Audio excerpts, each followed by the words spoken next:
द्रोण पर्व के अंतर्गत अध्याय 47 और 48 के मध्य जब अभिमन्यु ने एक बाण से मारती कावतक के राजा का वध कर सिंहनाद किया, तब दुशासन पुत्र ने 4 बाणों से अभिमन्यु के चारों घोड़ों, 1 बाण से उनके सारथी और 10 बाणों से अभिमन्यु को विद्ध किया। अनंतर अभिमन्यु ने क्रुद्ध होकर दुशासन पुत्र से इस प्रकार कहा, तुम्हारा पिता कायरों की भांति युद्ध छोड़कर भाग गया है, परंतु मेरे सामने से तुम जीवित बचकर ना लौट पाओगे। ऐसा वचन कहकर अभिमन्यु ने एक तीक्ष्ण बाण को धनुष पर चढ़ाकर दुशासन पुत्र के वध के लिए चलाया, परंतु अश्वत्थामा ने 3 बाणों से उस बाण को बीच में ही काट दिया। अनंतर अभिमन्यु ने अश्वत्थामा की ध्वजा को काटकर 3 बाणों से शल्य को घायल किया। शल्य ने भी 9 बाणों से अभिमन्यु को घायल किया। तब अभिमन्यु ने शल्य के ध्वज को काटकर उनके दोनों पृष्ठ रक्षकों का वध करके 6 बाणों से शल्य को भी पीड़ित कर दिया। तब शल्य अपने रथ को छोड़कर दूसरे रथ पे चढ़ गए। अनंतर अभिमन्यु ने शत्रुंजय, चंद्रकेतु, मेघवेग, सुवर्चस और सूर्यभाष का वध कर शकुनी को अपने बाणों से पीड़ित कर दिया।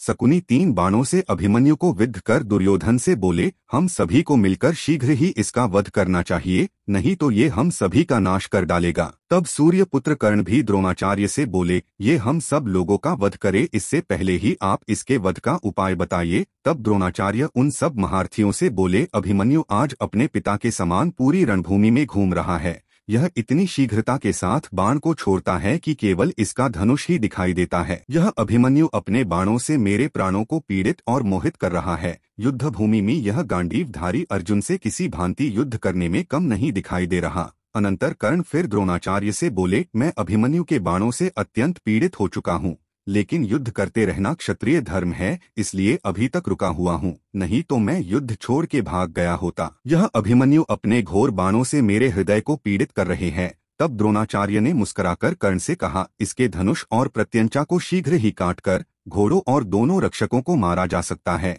हे कर्ण, यदि ऐसा कर सको तो अभिमन्यु के पीछे से प्रहार करो। इसके हाथ में जब तक धनुष है तब तक इसे राक्षस और देवता भी नहीं जीत सकते। तब कर्ण ने अपने अस्त्रों का प्रयोग कर अभिमन्यु का धनुष काट दिया। कृतवर्मा ने अभिमन्यु के चारों घोड़ों को मार डाला और कृपाचार्य ने दोनों रक्षकों का वध कर दिया। अनंतर सभी महारथी योद्धा एक साथ मिलकर उस निशस्त्र बालक पर बाण वर्षा करने लगे। तब अभिमन्यु तलवार और ढाल लिए रथ से कूद पड़ा। द्रोणाचार्य ने अभिमन्यु के तलवार को काट डाला। तब अभिमन्यु ने एक गदा लेकर अश्वत्थामा पर चलाया।